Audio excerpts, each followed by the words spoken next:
Hello and welcome to the Alumni Speaker Series sponsored by Goodwill AmeriCorps. My name is Kyle Manning. I use he, him pronouns. Tonight I'll be speaking with Victoria Niedzielski, who is a former AmeriCorps service member and currently works as an environmental planner and technical editor at Logan Simpson.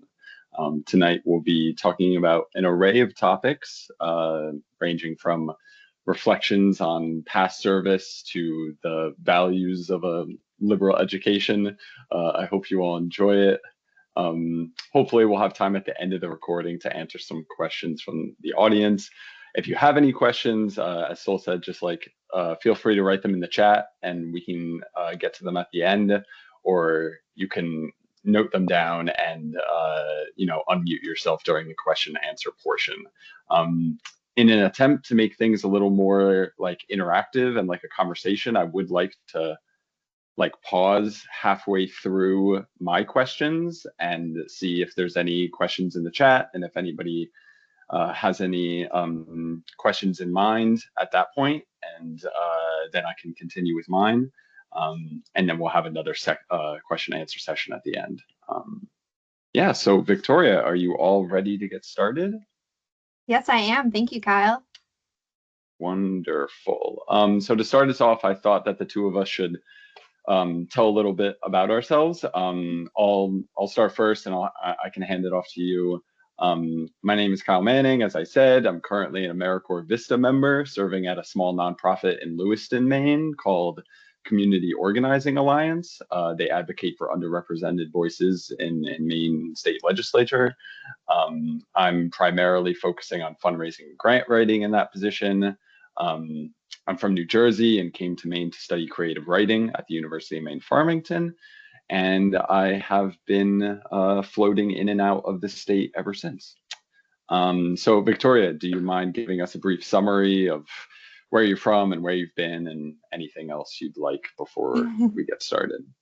Yeah, sure. So my name is Victoria Niedzielski. My pronouns are she, her. I'm originally from Buffalo, New York, and now I live in Northern Arizona. My service experience includes a year of volunteer work after college with Mercy Volunteer Corps, and then a 900-hour AmeriCorps term a few years after that. Wonderful, thank you. And my first question just aims to get a clearer picture of your work history. So can you start by telling us about the kind of work you've done in the past, and maybe specifically how your years of service fit into that history? Yeah, so I always attended Catholic school since kindergarten through college, and so volunteer service was always really emphasized. And then in college, I became an English and creative writing major. And the college I attended is a Jesuit university, and the Jesuits have a philosophy called magis, which means more. And they always emphasize living with and for others. So doing a year of service after college is very common. And also when I was in college, I went on a trip with one of my professors, Dr. Keith Birich. He actually recently passed away a couple weeks ago, and he was an amazing human. So we went to, it was like a class trip, like it counted as a class if you wrote a research paper with it, and we went to the Navajo Nation with him. And that was the first time I'd ever really traveled, and also the first time I'd been out west. And I just remember landing in Albuquerque and just falling in love immediately with the high desert, the dryness, the mountains, the sky. And I knew I really wanted to come back. So Mercy Volunteer Corps, they used to have a placement on the Navajo Nation. So I ended up taking that placement. I worked at St. Michael's Association for Special Education on the Navajo Nation. And I was in that office. I was kind of like an admin assistant doing whatever was needed. And I lived in community with 5 other people who I'm still in touch with today. And it was a great experience. I really loved living in Arizona, so I really wanted to return to that. So first I had to go back to Buffalo because, as it happens when you volunteer for a year, you don't make a lot of money. So and in the meantime, in the back of my head, when I was in college, one of my peers had told me that he was going on after college to do a conservation corps, which is an AmeriCorps program where the short of it is you work for various land management agencies and you know, do trail maintenance, habitat restoration, you work with the Forest Service, with the Park Service. And back in college, that just sounded so cool to me. So I always had that in the back of my mind. So I was in Buffalo for 2 years. And in 2017, one of my community members from Arizona and we took a trip back to Arizona for the first time since we'd left. And I actually ran into the corps that I wanted to apply with while we were in the Grand Canyon. And so, like, being an English major, I took that as this beautiful sign to go apply. And so I did, and I've been in Arizona ever since then. I did a 900-hour AmeriCorps term doing trail maintenance, and then I stayed on as a staff member after that for about 3 years. And then in 2021, I applied to my current job, which is at Logan Simpson, which is an environmental consulting firm. And I now work as an environmental planner and technical editor. Oh, wow. Thank you for that story. That was really lovely. It was quite a journey. Can you tell us about your current position and what kind of things you do and maybe what you like about it? Yeah. So Logan Simpson, it's a very wonderful company. It was founded by two very strong women, which is really cool. It's a consulting firm that does environmental compliance, cultural resource work, community planning work. I think we're starting a housing development department. We do a lot when it comes to like the compliance and stuff. It's very interesting work. I primarily work on compliance with the National Environmental Policy Act, or NEPA. And then I also learned that I really enjoy editing, technical editing. So I've been technical editing a lot of documents, which is really fun because I get to read reports that I wouldn't normally read, like cultural resource reports and biological assessments, stuff like that. They're very supportive of me working on things that I enjoy and that I'm interested in. So that's why it's like a win-win. Like I get to do something that I enjoy and, they get to have someone technically editing their documents. I also work with a lot of really strong women, which I really appreciate. My direct supervisor is a woman, and then her direct supervisor is also a woman. And, the environmental field is still pretty male dominated. So it's really cool to work with a lot of, a diverse group of people. And I really look up to them. Great. Great. And do you see yourself staying there in the long term, with your professional career? Yeah, I think so. I really like working here. As I've gone through my career, I've kind of seen, I've developed things that are important to me, and they check pretty much all the boxes here. So I would like to say here, they have a cool internal leadership program that I would like to eventually go through and, maybe someday end up in a supervisory role myself. But I also do want to emphasize that it's okay to not put yourself in a box like that. Like if in 5 years something happens and I can no longer be here, like that's totally okay too. So, but yeah, that's a plan for now.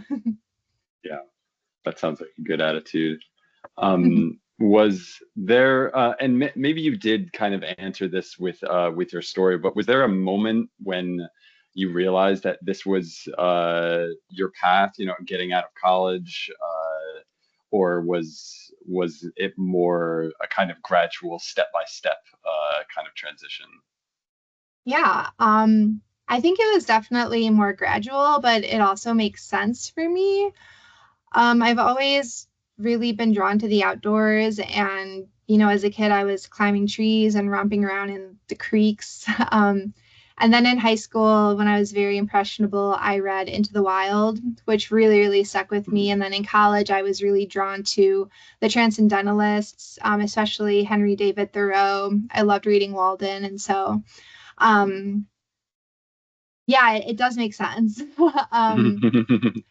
I just think it was more gradual just because, the accessibility of the outdoors and the culture of the outdoors in the Southwest versus like Western New York areas is definitely different. And there's so much more public lands out here, like federal lands. So yeah, I think I was just like able, and I think also it has to do with like when I moved out here, I was, like I was more grown up, I guess. Like I had a car and, I wasn't like a 16-year-old. Um, and I also think that my time in service has also helped me to go outside of my comfort zone and to be more confident in my ability to try new things and to travel to new places. So, yeah, it was gradual, but it makes sense where I am. Right, right. And speaking of writers, how do you value your English degree at this point? Like, how has it helped Mhm. you or hindered you in work and life? Yeah, I cannot speak more highly of the English major. I value it so much. I actually went into college undecided and I really didn't know what I wanted to do. I was thinking of like I think at one point I was like, maybe I should become like an ophthalmologist, like the Hmm. most random thing. But yeah, my freshman year English class, it just dawned on me that English has always been my favorite subject and it felt very natural to major in it. Um, this might be a hot take, but I kind of think that your undergraduates should be something that like you enjoy doing. And if you want to like really focus on something for a career, that's kind of what you can do at graduate school. Like I guess your undergraduate major, it doesn't necessarily have to like firmly lead to your job for the rest of your life. Um, but I'm really grateful that my college was a liberal arts college because I got to take a whole bunch of different classes. I had to take them. But it really helped me understand like what my strengths might be, what I enjoy. Um, it's definitely that's something like the major itself is something that people can be kind of judgmental about. Um, at the time and also now, sometimes people have said like, oh, like, what are you going to use that for? Or, oh, like, yeah, I'm bet you glad you majored in that because like, look what you're doing now. It has nothing to do with it, but it does. It really does. I use it every day. The English major really taught me how to see from different perspectives. It enhanced my ability to emphasize with people and see the small details that lead up to the bigger picture. And, with things like work, I can take a step back and see like the big picture of what needs to be done, but also the small steps needed to take that you need to take to get there. So it's made me a better communicator, a better reader, a better writer. Even things like just writing an email, it's really important to communicate well and directly and professionally. And yeah, I always tell people like, yeah, I actually use my English major every day. Thanks for Mm, asking. right. It's good to hear. It's good to hear. What other hobbies have you been pursuing recently? If it's fine if there isn't much, but any old hobbies or new hobbies going on in your life? Yeah, so my last job, I was in the field a lot and I got really physically burnt out. And I also didn't have time to run, but I really do love running. And so since working at Logan Simpson, I've been able to run again, which has been really great. Um, I have house plants that I love tending to, and I love running. I really love half marathons. I love going thrifting with my partner. We go thrifting a lot, which is really fun. Um, I take tap dance classes when I can. And yeah, I Oh, think hobbies are just really important for your mental health and taking time to do something that serves you and taking time for yourself, even if it's just like half an hour. nice, nice. I It's a little random, but I just watched Singing in the Rain last night, and there's some great tap dancing in that Yes, movie. I gotta there tell is. you, yeah, yeah, highly recommend that one. That's a good Um, one. Yeah. So I wanted to pause here, and if there are any questions for us right now, we could take those. And if not, we can continue with the show. So either we can check the chat, or somebody or people can speak up here. Yeah, from the chat. We don't have anything from the chat, but yet, if anyone has any questions, please ask. Thank you. We have Steve. So I'm sorry if I missed it. How big is Logan Simpson? How big is the company you're working for? Oh, it technically falls under the category of small business, but we have 3 offices in Arizona, one in Fort Collins, Colorado, and one in Salt Lake City, Utah. And I always forget like the actual number because all the offices kind of have a different amount of people. Our Tempe, Arizona office is the biggest one. But yeah, it's a smaller company. We are still a small business.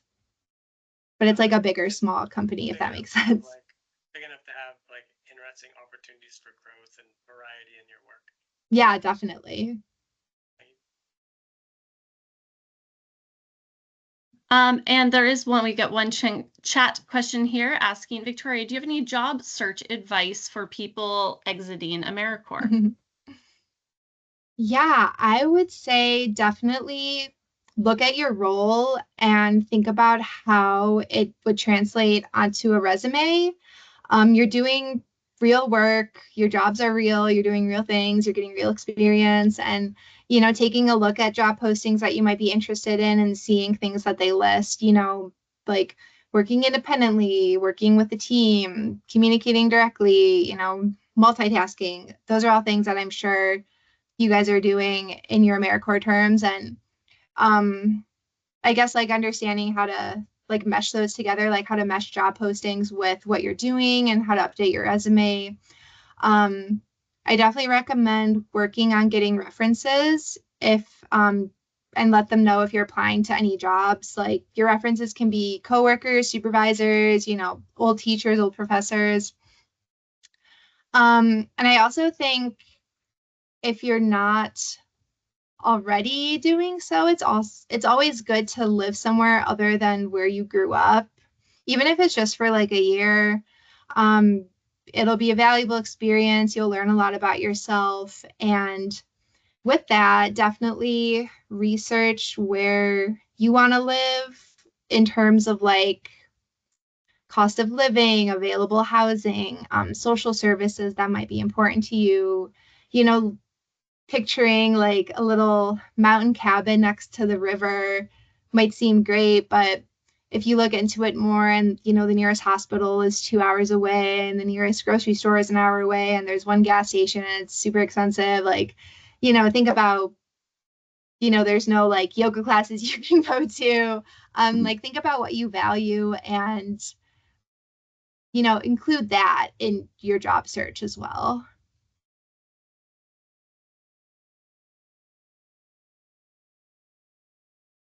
Any other questions for us at this point?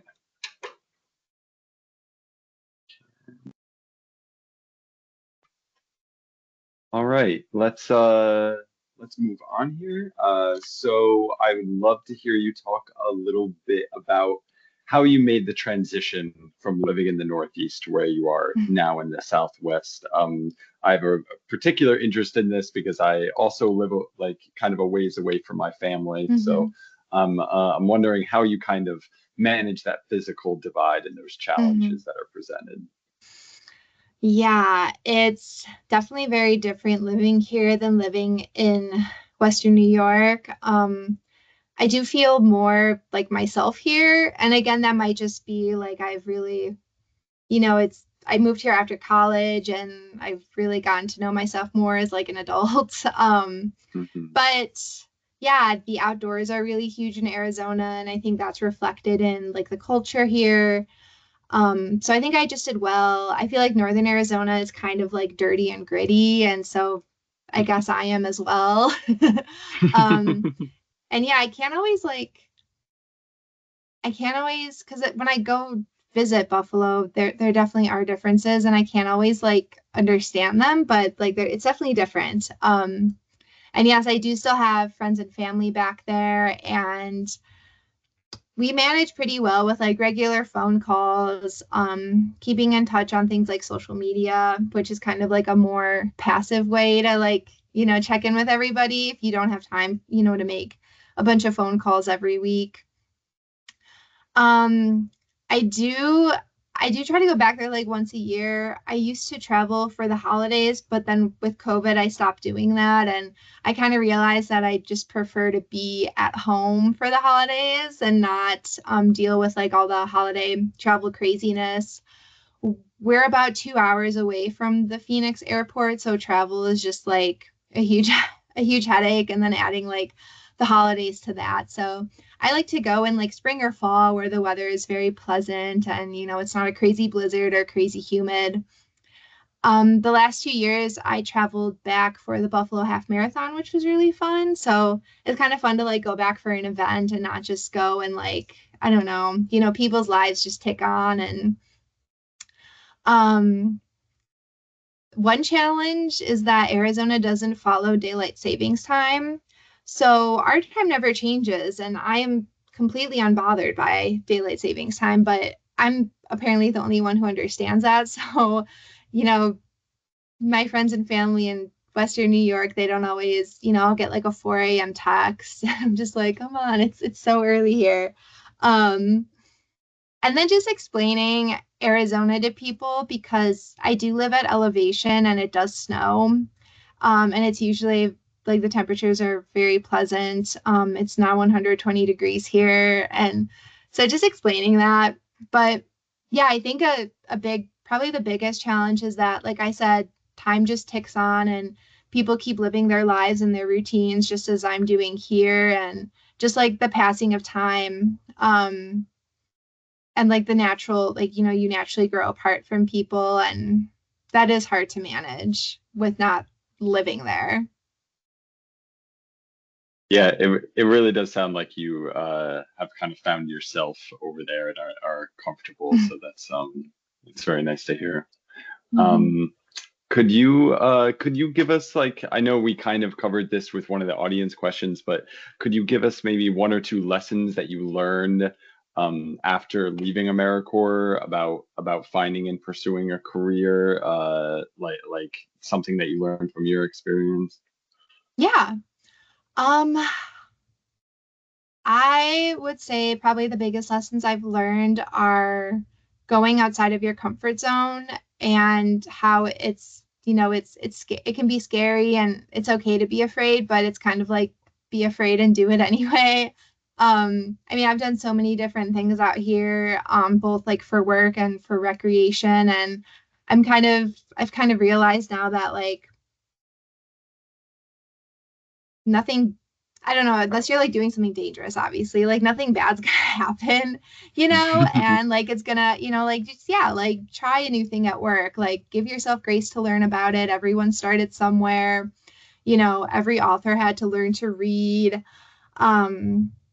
So yeah, just like going outside of your comfort zone and taking those opportunities if they're presented with you, and not letting like, fear of not doing it right, or, fear of, something bad happening, not letting that prevent you from, taking an opportunity.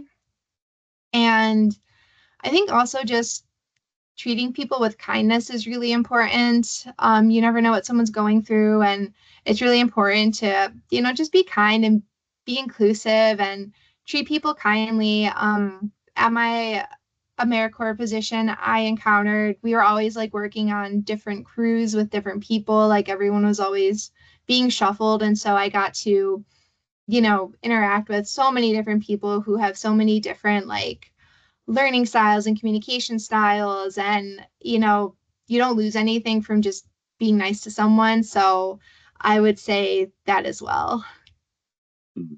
Mm-hmm. And was there any one, like, or multiple experiences from your service years that kind of have reverberated throughout your work or throughout your life in a meaningful way? I mean, a lot. Mm. I I really loved my Mercy Volunteer Corps term, and it was just, I got a lot out of it just from being straight out of college and finally not having to like, submit the paper and do the homework. And, I just kind of got to like do whatever I want to do. And so like that was really great. And like I said, I'm still friends with the community members I lived with today. It was really special to share that experience with everybody. And also living on the res, living like with a poor and vulnerable population and being from like a city area, it really helped put things into perspective for me with, because I will say, like, before I moved out here, I did kind of have like, well, why can't people just like get a scholarship and get on a bus? And, they have these barriers, but there's like these things that they can do to overcome them. But like living out here where it's so rural on the reservation and like people have to haul their water, like there's food deserts. They drive an hour and a half to get to work because that's just how it is. And that really put things into perspective for me, that like there are things in place that people sometimes can't succeed. And again, it just really helped me like grow my empathy and grow like how I want to live my life, how I want to like spend my money, stuff like that. So that was really eye-opening for me. Mm-hmm. Well, thank you so much, Victoria. My last question here is just being a fellow English major, I have to ask if there's anything that you've read recently that you have enjoyed and maybe say a little bit about it. Yeah, sure. So when I was last in Buffalo, actually, I went through all of my old books from college, and my mom has been mailing them to me. And so I've been paging through, it's called The Best Non-Required Reading, and it's the one from 2014 when I graduated college. And so it was edited by my favorite author, Daniel Handler. He's also known as Lemony Snicket. So I've been like reading that, and then I was like, oh, like Daniel Handler, I love him. So I grabbed my favorite book, which he also wrote. It's called Adverbs. So I'm not reading two books by him at the same time on purpose, but it's kind of what happened. But that's what I've been reading. Have you been reading anything? Cool. I am reading something right now. I'm reading it's right over there. It's like an 800-page novel called The Mists of Avalon. Nice. It's like a medieval retelling of the King Arthur story, primarily from like the women around King Arthur, basically, like Guinevere and Morgane and all of that. I'm a bit of a nerd for like medieval British stuff. So that's cool. Yeah. That sounds interesting. Yeah, it's real fun. Great. So if anybody has any more questions, we'd love to hear them. Yeah, I have a question. And you, apologies if you like mentioned this. I don't think you did, but just curious. You did talk about encouraging people to take advantage of the opportunities to present themselves, but especially for members, given the special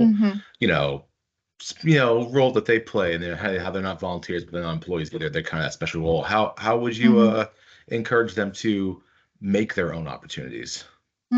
Yeah. Yeah, I know how it can be chaotic when you're volunteering somewhere. And yeah, like you said, you kind of are this in-between role. I would say don't be afraid to advocate for yourself. And, like if you're talking with someone and they mention something that you're interested in and they say like, oh yeah, we can like meet about this, but then they never follow up, like follow up with them. Don't be afraid to be the person who's making that first move, who's, sending a follow-up email, trying to schedule something. And yeah, I would say just like talking with the people you're working with.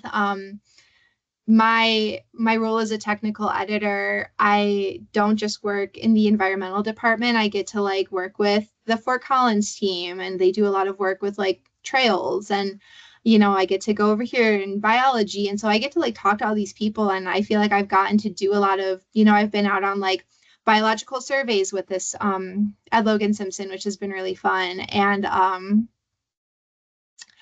yeah, I get to talk to all these people. And so then people like, they remember me and they remember like, oh, Victoria might be interested in this. And so, yeah, I think just like advocate for yourself, talk to people. Like, I guess it is like networking.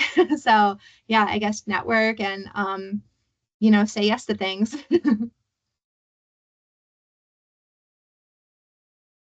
I am curious, when you think of, that the first organization you were working at when you were on the reservation, are you still in contact with anyone you worked with there, or is there anything like, do you still, sort of like follow along with what they do and like try to keep up with it or anything like that?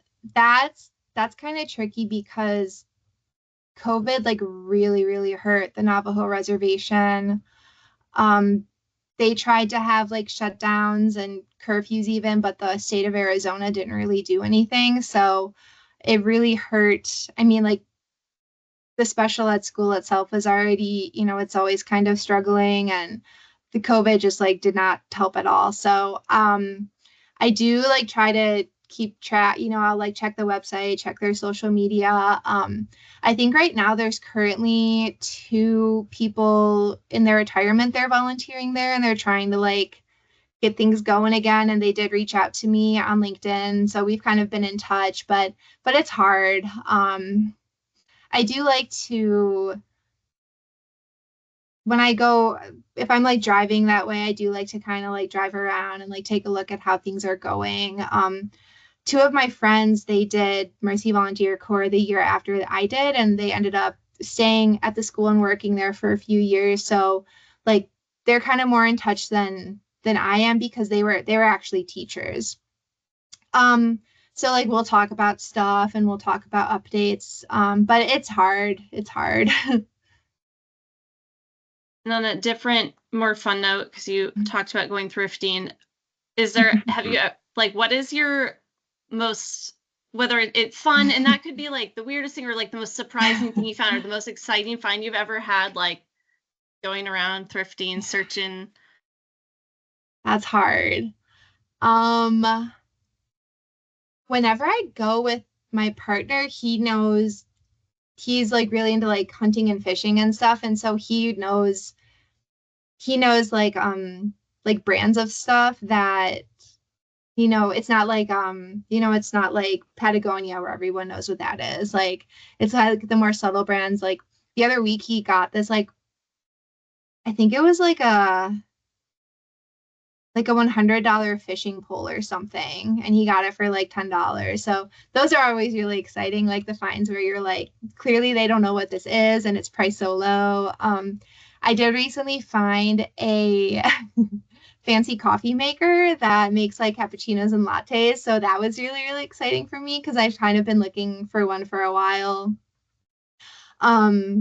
And then I also recently got 2 lamps that I'm really excited about. They're like Art Deco from the 80s, and we did order some lampshades for them, but they're really cool. I just love getting stuff to like enhance our house that we live in and make it our own, and it's like a really fun little gradual thing. And yeah, thrifting's great. Reusing things, it's great. Do you have advice for, like, I guess mostly existing members on like how to connect with the community? So like outside of service, like how to do that, or when I guess that's relevant in like post service if you're living in a new place, if you're like moving to a new place, I guess not like vertical.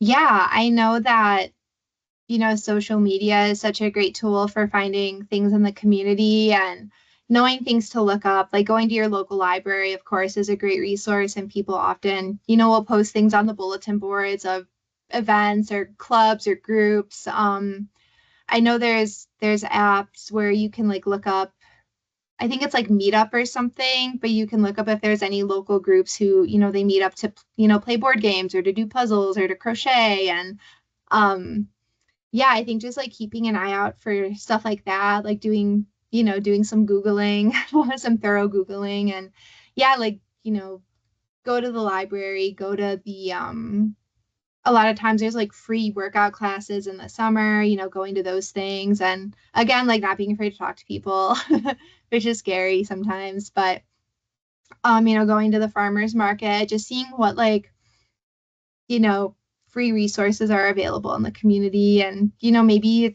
you can start one yourself too. Like you can start a a board game group if that's what you want to do, or you can start like a Dungeons and Dragons group and just like spread the word. Any other questions here? I don't see anything in the chat at this time. Right. Well, I think that's all for us. Thanks again to Victoria for being such a good sport and answering all of our questions so graciously. Yeah, thank you, for- Kyle. Yeah, thank you both. Thank you. Thank you, Sol. All right. You all have a good night. Night, everyone. You too. Good night. Bye.